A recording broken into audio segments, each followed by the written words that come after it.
Kalau selama sesi dengan saya kita bersenang-senang, sepakat? Untuk tes konsentrasi, kalau ditanya sepakat jawabannya setuju, kalau ditanya setuju jawaban sepakat. Dan mohon teriak sekeras-kerasnya. Kenapa? Teriakan keras itu bisa mengurangi stres. Pak Jamil, saya nggak stres kok. Gampang untuk menandai apakah Anda stres atau tidak. Orang stres biasanya ditandai 3 hal. Yang pertama, sering sariawan. Yang kedua, sering sakit perut. Dan yang ketiga, ngantuan.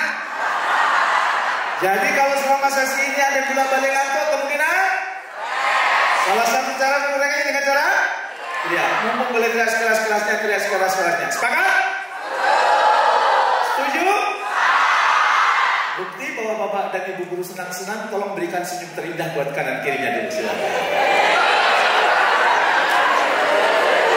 Oke. Senyum itu mudah? Mudah?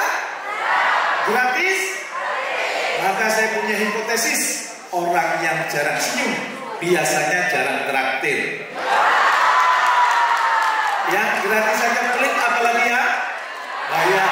Maka kalau kita sebagai orang yang bergerak di pendidikan, default wajah kita adalah senyum. Sepakat? Setuju?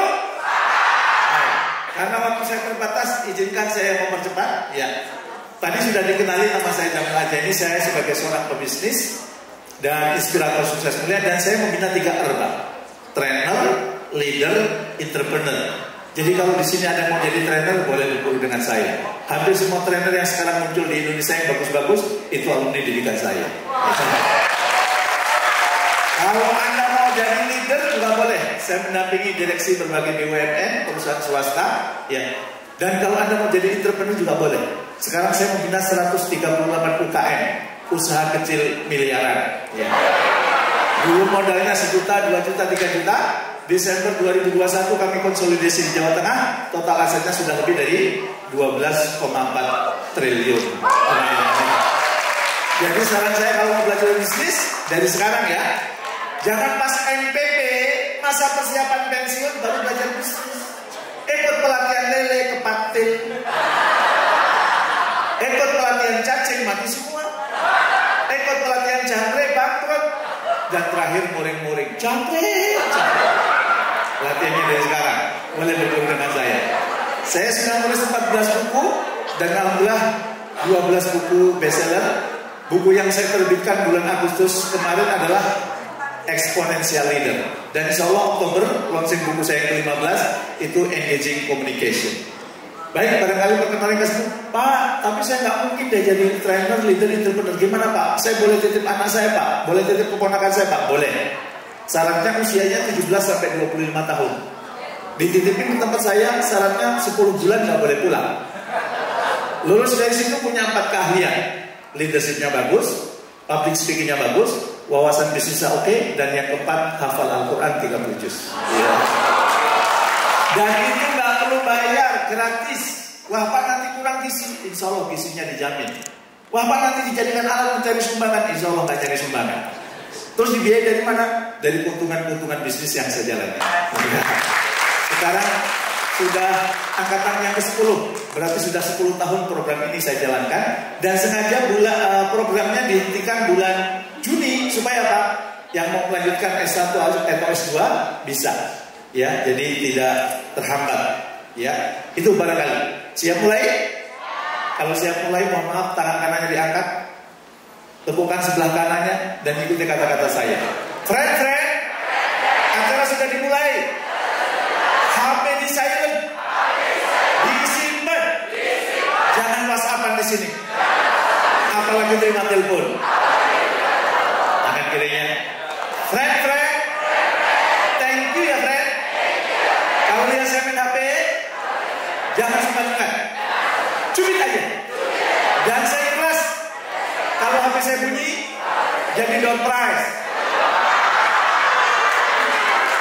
Gimana kita buat kesepakatan kalau ada HP yang bunyi, HP-nya kita ambil jadikan door prize.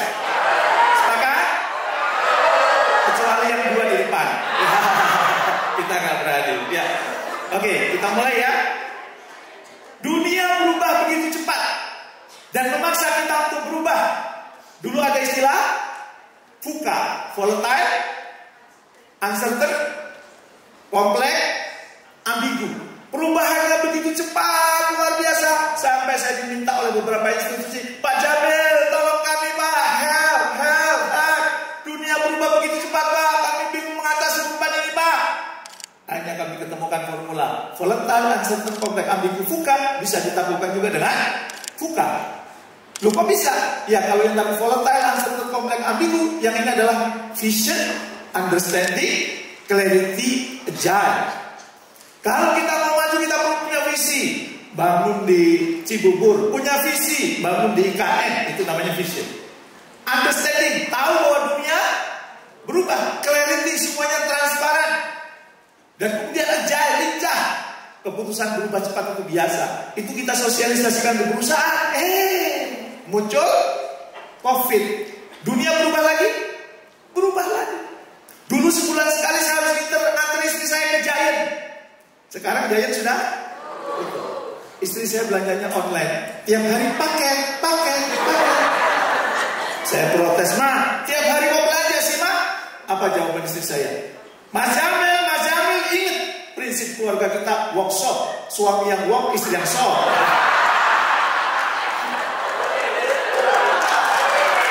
Iya.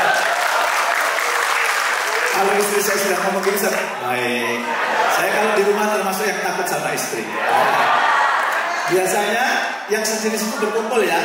Ayam berkumpul dengan ayam, serigala berkumpul dengan serigala, ayam berkumpul dengan harimau berkumpul dengan harimau. Suatu saat ada pernikahan anak harimau, makanya datang anak harimau. Tiba-tiba ada satu kucing datang. Hei kucing, kenapa kamu datang? Kucingnya, jangan gitulah. Saya dulu juga harimau. Setelah menikah jadi kucing. Ini bapak-bapak yang di depan harimau atau kucing? Harimau kalau di sekolah. Sampai rumah?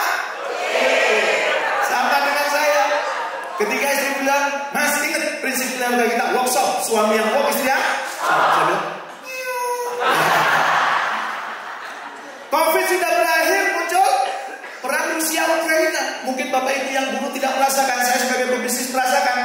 Apalagi anak pertama saya tinggal di Jerman. Dia telepon, Pak, ada apa? Di Jerman harga-harga pada naik, Pak. Lu kok bisa, Nak? Suplai energi kami dari Rusia. Rusianya perang, Pak. Jadi naik, Pak. Harga-harganya naiknya nggak kira-kira, Pak. Dan perang juga berulang-ulang, Pak. Jokowi sudah bilang, katanya tahun 2023 ini tahun resesi. Dunia berubah begitu luar biasa. Dan ketika berubah, kondisi mental kita naik turun. Sepakat? Gak usah dilihat ini, ingat yang 4 ini aja. Bagaimana dengan kondisi saat ini? Ada 4 kuadran paling tidak.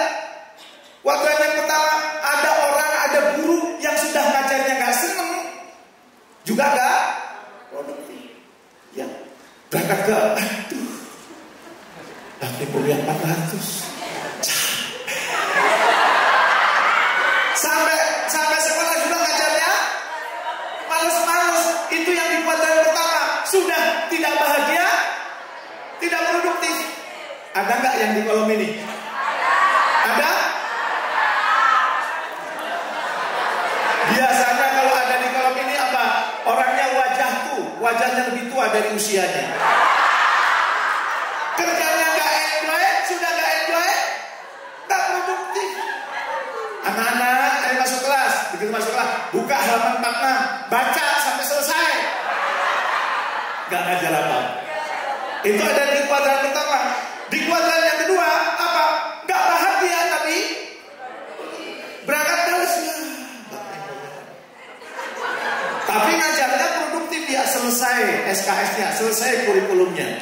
Tapi sebenarnya aku gak terasa. Tapi gimana lagi? Sudah terjebak di sini. Aku gak bisa kemana-mana. Tapi aku harus ngajar, bro. Ada yang di kuadran ini?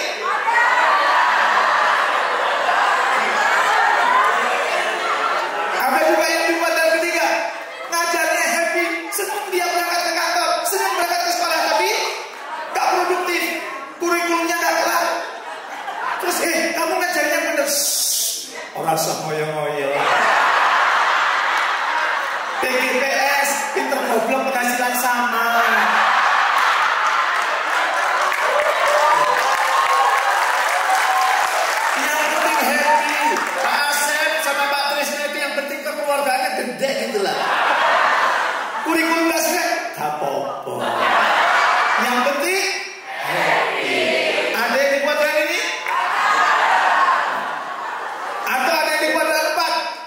adalah happy, produktif. Yes, hari Senin.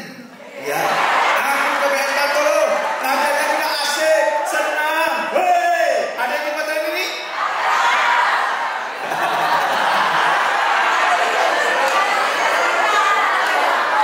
Maka hidup yang singkat ini, saya mengajak Bapak dan Ibu ada di kuadran yang keempat. Ayo kita ngajar dengan happy. Selain happy juga. Kenapa? Karena boleh jadi suatu saat pemimpin-pemimpin bangsa Indonesia, pemimpin-pemimpin bisnis, pemimpin organisasi sosial itu adalah alumni BN40 dan ada yang berbeda. Itu berarti di kuadran yang happy dan nggak mungkin kalau kuadrannya yang lain aja. Muridnya bisa jadi preman.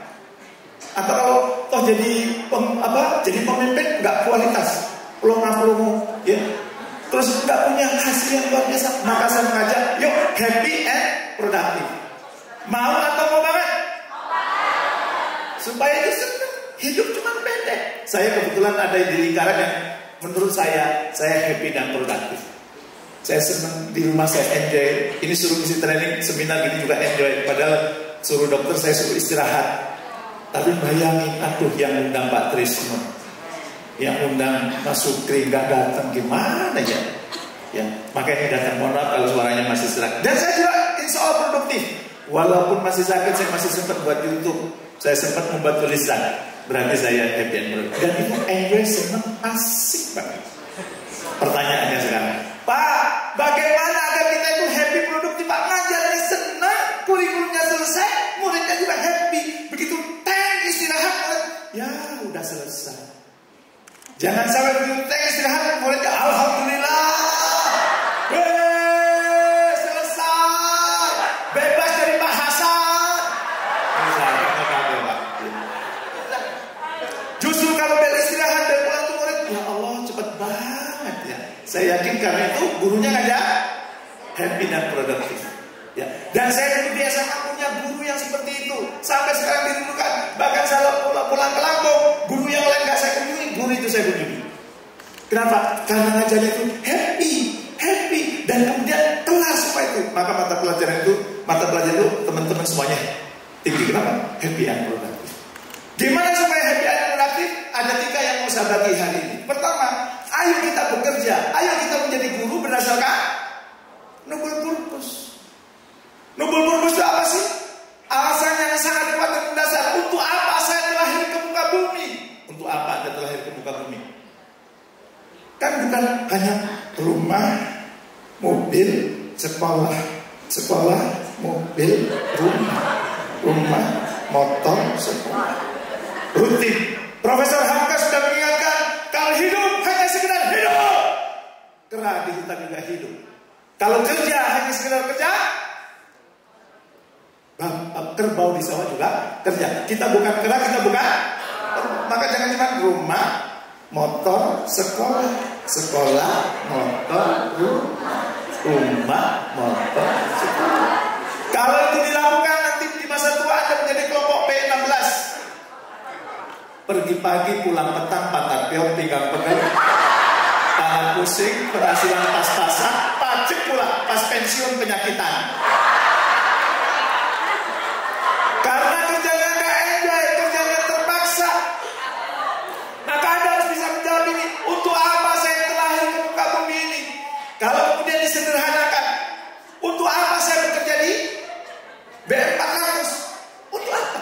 Untuk apa Anda bekerja di Bakti Mulia 400? Untuk apa? Kalau ini nggak punya jawabannya, saya yakin Anda termasuk yang agak tersiksa. Untuk apa ya saya kerja di Bakti 400? Ngajar daripada di rumah berantem sama istri. Ajarkan supaya nggak disebut pengangguran gitu loh. Maka saran saya, temukan alasan, temukan mengapa saya kerja di Bakti 400. Mengapa saya jadi inspirator? Saya punya jawabannya.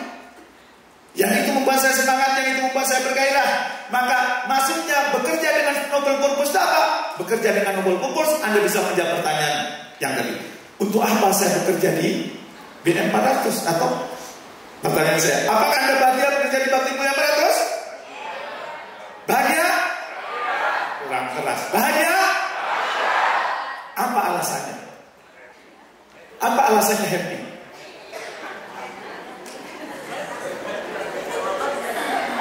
Kalau saya, kenapa saya jadi inspirator sukses mulia dan saya bahagia? Alasannya? Yang pertama alasan rasional. Menjadi inspirator itu bayarannya mahal. Kalau di perusahaan, bukan di sekolah ya.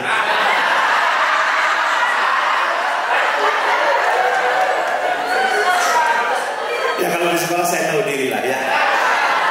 Iya dong. Itu namanya alasan rasional. Anda ngajar di Bakti Parat terus alasan dapat gaji lebih tinggi dibandingkan yang lain, boleh? Atau alasan aku utangnya belum lunas, boleh? Itu rasional. Tapi alasan yang rasional itu tidak akan membuat kita kuat. Maka ada yang kedua, alasan emosional. Saya ingin cerita sedikit ya. Saya pernah datang, saya dikontrak oleh sebuah BUMN keliling Indonesia ngisi training. Suatu saat saya ngisi training di Solo, habis sholat subuh saya jogging. Begitu saya jogging, ada orang nyapu. Saya tanya, lagi ngapain mas? Nyapu pak. Kaget saya. Saya kira orang Solo itu halus, ini kok nyolot. Nyapu pak. Ya. Ada orang kedua saya tanya, lagi ngapain mas? Nyapu pak. Oh, ini kelihatannya orang Solo. Ada, sebenarnya saya sudah menghentikan pertanyaan, tapi ada orang ketiga, nyapunya itu sambil nari. Akhirnya saya tanya, lagi ngapain mas? Saya sedang mempersembahkan piala Adipura untuk Solo. Cara kerjanya beda gak? Menurut kalau gitu, ketika Anda sekarang sedang ngajar, dikasih pertanyaan itu jawabannya orang pertama, kedua atau ketiga? Lagi ngapain bu? Ngajar.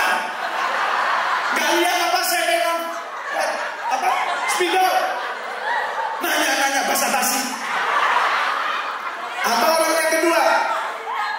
Ngajar pak. Atau orang yang ketiga? Saya sedang mempersiapkan pemimpin masa depan Indonesia yang lahir dari Abu Mulia Mada. Kira-kira yang mana? Yakin? Allah menjadi saksi ya. Itu namanya alasan emosional. Saya alasan emosional kenapa menjadi inspirator? Alasan saya lahir di Indonesia, besar di Indonesia, mencari nafkah di Indonesia, dan kemungkinan akan meninggal di Indonesia. Maka saya perlu berkontribusi untuk Indonesia. Dengan apa? Dengan kata-kata. Emang bisa kontribusi dengan kata-kata? Bisa. Kenapa? Karena saya Kutub pernah mengatakan, satu peluru hanya bisa menembus satu kepala, tapi satu kata bisa menembus jutaan kepala. Jadi sebelum ngajar dari pagi sampai sore, enjoy saya, asik saya. Ya. Dan istri saya gak bisa menghalangi walaupun saya kurang sehat. Mau kemana mas? Ngisi training, ngisi seminar. Gak bisa menghalangi. Dia sudah tahu itu adalah jalan hidupku. Kecuali kalau mau kemana mas? Reuni. Mas, reuni itu masa lalu. Hidup itu masa ini dan masa depan. Reuni. Maka sekarang kalau tim panitia undang reuni, saya bilang sudah tulis inspirasi dari Jamil Adjani. Walaupun cuma 15 menit. Kalau saya mau kemana reuni, ada inspirasinya. Begitu ada inspirasinya, ya bilang kali kenapa? Karena itu adalah noble purpose saya. Dan yang ketiga adalah, oke, kalau rasional sudah kuat, emosional sudah kuat, akan semakin kuat lagi kalau ada alasan spiritual. Kenapa saya jadi inspirator? Kenapa Bapak Ibu dan jadi guru? Karena ada hadis riwayat Tirmidzi. Sesungguhnya Allah, para malaikat, penghuni langit, bahkan penghuni bumi, semut di lubang, ikan di lautan, berselawat kepada orang yang mengajarkan kebaikan. Saya setiap hari ingin mendapat salawat dari Allah, mendapat salawat dari para malaikat, mendapat salawat dari penghuni langit, penghuni bumi, bahkan semut di lubang, ikan di lautan. Dan itu bukan hanya inspirator. Guru mengajarkan kebaikan.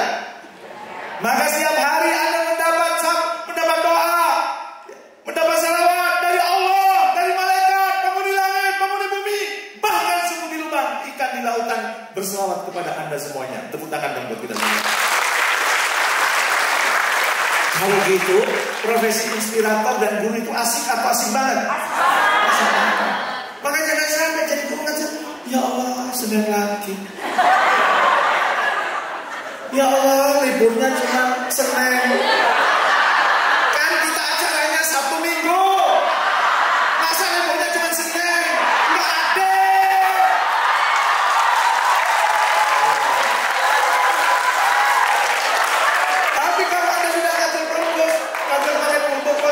Oke. Saya ini sudah kangen sama ketemu murid-muridku. Dan saya segera akan memasukkan values buat murid-muridku. Maka apa? Kalau Anda ngajar tidak hanya sekedar ngajar, Anda memasukkan 1 tambah 1 berapa nak? 2. Itu kalau matematika ya nak. Kalau orang beragama Islam 1 tambah 1 itu bisa 27. Loh kok bisa? Anak-anak kalau sholat sendirian pahalanya berapa? 1. Kalau berdua 20. Berarti 1 tambah 1 berapa nak? Pahalanya nak. Kalau matematika 2. Maka mulai sekarang rajin sholat berjamaah ini. Proses fotosintesis ngajarinya tidak hanya proses fotosintesis. Oke, yang kita hidup ini apa? Oksigen. Dilepaskan menjadi apa? CO2.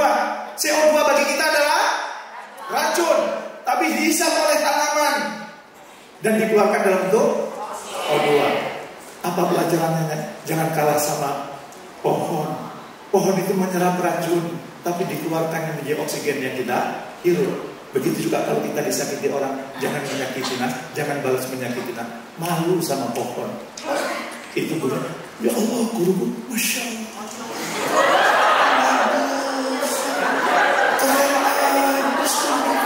Mengajarkan yang tidak ada adalah buku, tapi mudah di. Anak-anak, kalau kita nyiram tanaman pakai apa? Supaya tanaman subur disiram pakai. Dan hidup kita pun supaya subur kita pun disiram, tapi nyiramnya bukan pakai air, tapi pakai ilmu. Ya, misalnya gitu. Dan tanaman supaya subur dikasih apa nak? Pupuk. Harga pupuk mahal, kadang-kadang bisa pakai pupuk kandang. Pupuk kimia mahal, bisa diganti dengan pupuk kandang. Pupuk kandang bau? Nggak enak, tapi membuat subur tanaman. Begitu juga kalau dihina, dicaci orang, anggap saja itu pupuk kandang. Nggak usah dibales gitu. Asik kan kalau gitu? Asik atau asik banget?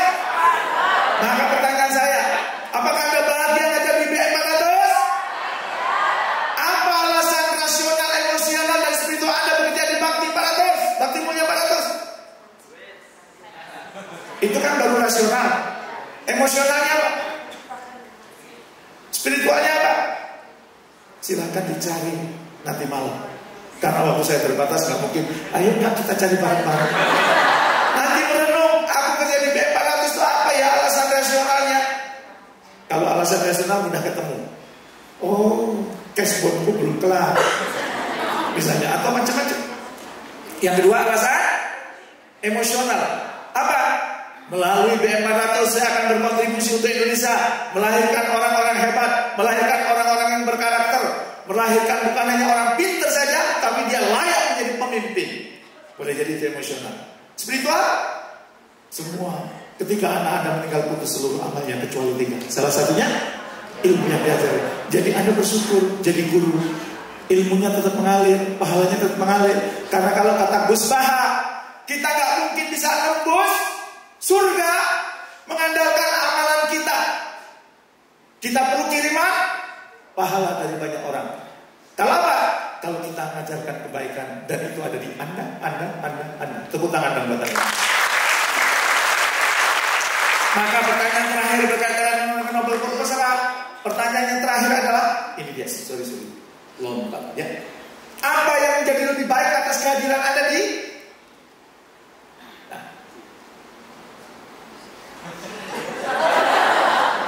Oke, kita lihat. Ya, baik. Pertanyaan terakhir ini. Apa yang menjadi lebih baik atas kehadiran Anda di Bakti Mulia 400? Kira-kira apa?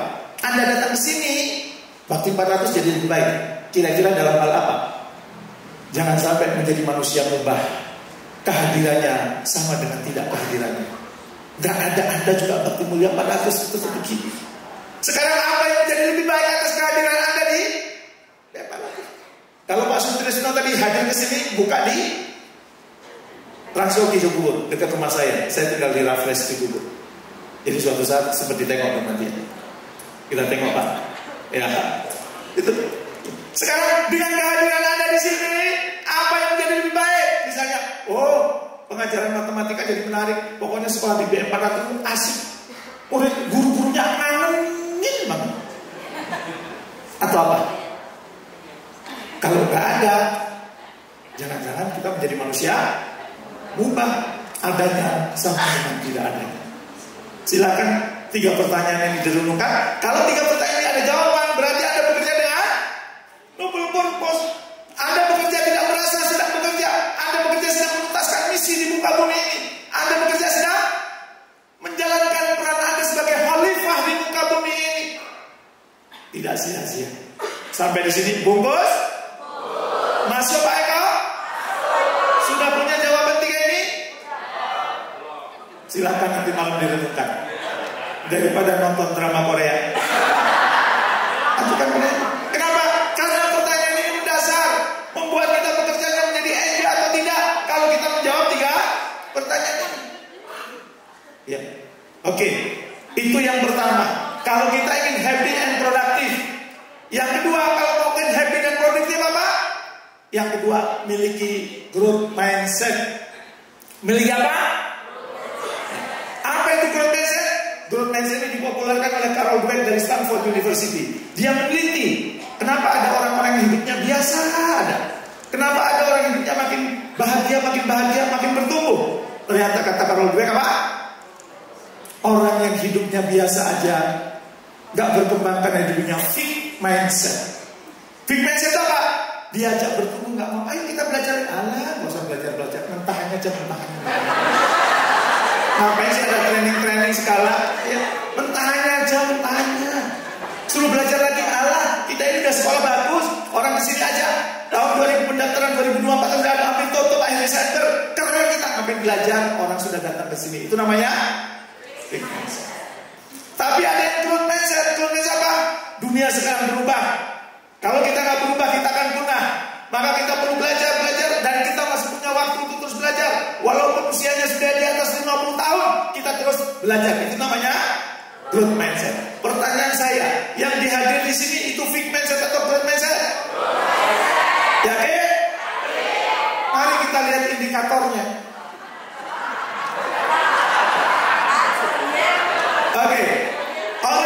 Oke. Pertama dikasih tantangan.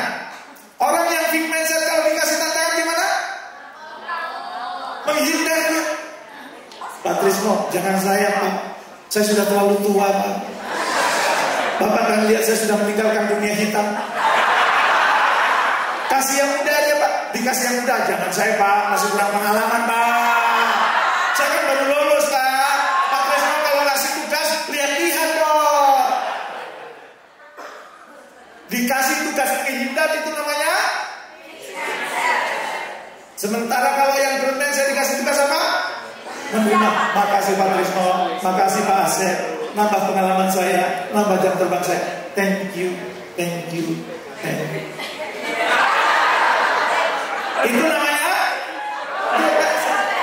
Biasanya kalau dikasih, berarti kalau melihat yang ini, yang di sini fixed mindset atau growth mindset? Berarti targetnya dinaikin.